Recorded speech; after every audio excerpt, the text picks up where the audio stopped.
Hey guys, in this video, we're going to go over dynamic content, how to use it, how to apply it, and what are the pros and cons of using it.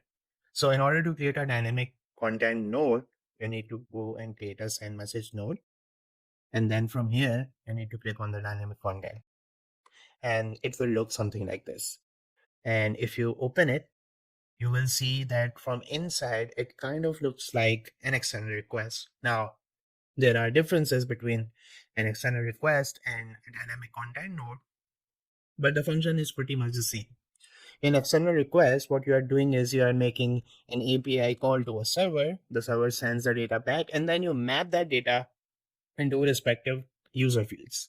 However, in dynamic content, what you are basically doing is just receiving the structure as is in a very defined way. And then based off on that structure, we send the content back to the user. So you are still going to be making an API call. You're still going to get back some data, but the data, instead of being mapped, will be sent directly to the user in whatever form you send it.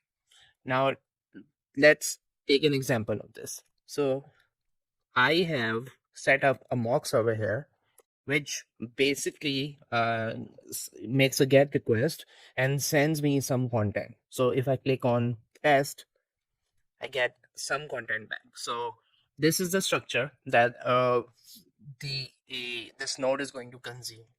And in this, what I'm basically sending is I'm sending a message, and the message is of type text, and the text itself says this is a simple text. So in reality, what I'm sending from the server back is just a simple text message saying that this is just a simple text. So in this way, you can send different type of content based on what request are you making. For the purpose of this video and keeping things simple, what I'm basically doing is I have pre-made templates, and I'm just going to make get request to one of these endpoints and consume the structure I get back. Now, based off on this structure, we are going to learn how we can send different types of messages, how we can send different types of nodes. For example, how to send a simple text message, how to send a simple text message but with buttons, how you can send an image, how you can send a file, how you can send a video or any rich media per se, and even how you can send gallery cards. So an image with a caption and a button and multiple different gallery cards in a carousel. So we are going to go over all of those one by one, and starting with a simple text message. The text message is pretty simple. The structure is pretty simple. You have just have a content, and within the content you have messages array, and the messages array you are just sending the type and what the text you want to send. Now the structure is pretty simple, and it's going to be repeatable for images, for videos, for files, where the type will be, if you're sending an image, it will be an image. If you're sending an audio file, it will be an audio. And then in text message, we are sending the key text, but in when sending a rich media, this is going to be converted to a URL, right? So now let's enough talk for now. Let's see how this looks from the user's perspective. So let's save this. And what I'm going to do now is I'm going to go to the live chat, and I'm going to send a user this subflow and see how it looks. So if I go to the live chat here, and then I send this flow, and you can see that a text message has been received. Let's see different types of other text messages we can send. Now, if I go back to the flow builder, I have another endpoint called buttons, and if I make up a get request to this one, I can see that the structure is a bit different now. What I'm receiving is a text message with a different description, but as well as what I'm receiving is I'm receiving a set of three buttons, and all of the purpose of all of these buttons are different. So one would be just a website open button, right? A button with a URL. The other button would be to actually start calling someone with the phone name here, with the phone number here, and then we will have a node. And what basically a button with a type node would be to go to another node.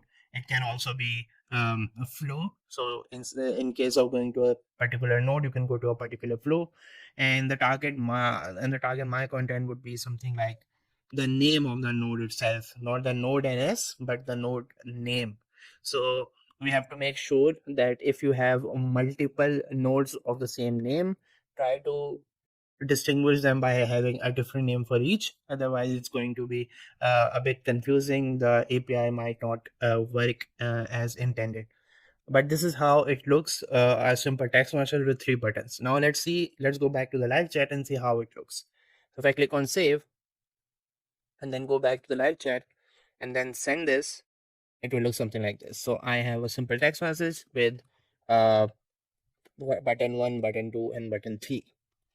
So that's it for text messages. Now let's head over for images and rich media files. In this section of the video, we're going to go over how to send images, how to send cards, and how to send multiple different gallery cards that involves images. Now, I have a simple endpoint which basically sends me the structure for sending an image. Now, the structure looks pretty similar to that of the text type. However, the major difference is the type is changed, as well as instead of the text key, we now have a URL key. Otherwise, every other thing is pretty much the same. What this structure or payload will do is it will send a simple image on whatever URL is being sent. So let's save this and see how it looks from the live chat. So let's go back to the live chat and I'm going to send the flow to this user and see how it looks. So let's refresh the feed as well. And then you can see the image being sent. So that's how it works. Let's see how a card looks. So if I go back to the payload and let's go with card 1, I believe that's the endpoint. And then if you see, there's a lot more to discuss. Now, if you go to the elements, we have messages, and then in the messages, we have a type called cards. And within the cards, we have elements. Now, and if you want to send a carousel with different gallery cards, you will have multiple different elements within the same payload. But since this we are just sending one card, we'll only have one. We have the title, we have the subtitle, we have the image URL that you want to send, and then we have buttons if you need more. Right, so a button can be a URL type, and the structure of the button would still be the same that we previously discussed, but you can add a button, it's optional. We are sending the title, we are sending the subtitle, and we are sending the image URL. Now, if you look at this, this is very similar to how how a carousel or a cart node works. So if I go back and then let's make a card, let's make a send message node of card.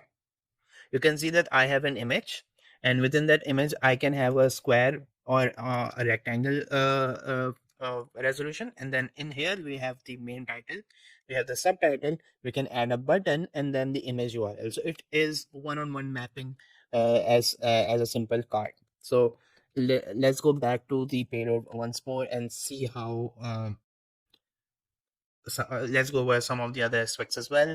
In the image aspect ratio, we have horizontal selected. Uh, the other value for this can be square. And then in the action and quick replies, since we're not adding any quick replies, since we are not adding any further actions, we can just leave it as empty. That's completely optional. So now let's send this from the live chat and see how it works. So if I go back to the live chat and let's publish the flow, and then I go back to the live chat and send this flow again, it will look something like this. So the card title, and then the card text, and then the image as well. Now let's look at how we can send multiple cards. So it's more of a carousel. So let's go back to the payload, and then here we change the structure. Now here, if you look at the elements key, we have two elements, which means is this carousel will have two different cards, and each card is pretty much the same. It's just the same thing being repeated, but the structure is pretty simple. We have the title, we have the subtitle, we have the image, and then for the second one, we have the image. We have the title, subtitle, image. Now, one thing we need to be very careful about is all the values, all the different keys should be same if you're sending a gallery or a carousel, because you cannot have one button for one item and then the rest of it cannot contain buttons. It should either be all have buttons, or it should either be no one has buttons. So just make sure that all of the cards in the same gallery are consistent with the payload. And then the rest of the things are pretty much same. So image aspect ratio is still horizontal. You can have it as a square as well. That's fine. Now let's send this to the user and see how it looks from the live chat. So we send this, and then let's refresh the feed. So it looks like this, and then you can change the based on what character you're sending. So I'm just sending the same thing twice, which is fine, but you can have different images. So that's it for images and cards. Let's look at how we can send other types of things such as a file. Now, in order to send a file or a document, the structure is again the same, and the type is converted to file type, and then the URL is changed to the URL of the file or the PDF or the document or whatever the format you are sending. Now, one thing you need to make sure of is that the link you are using should be public, and then the format is going to be the format that you are that is supported within whatever channel you are sending this. So if it's for WhatsApp, then it's PDF. Then if it's web, then we support different type of documents there as well. So you can send a doc file, you can send a CSV file, you can send an Excel file, whatever you want to send. Also, we need to make sure of the size of the file as well. So, for example, if you are sending it to one of the meta channels, you need to make sure that the file should be less than 25 MB for messengers or 5 MB for messenger or whatever the limit is. Just be wary of that, and you will not have any issues. Now, let's see how this looks from the user's perspective. So, let's save this, and then let's send this to the user. We're going to send this to this user, and let's update the field. And you can see the PDF is sent to the user.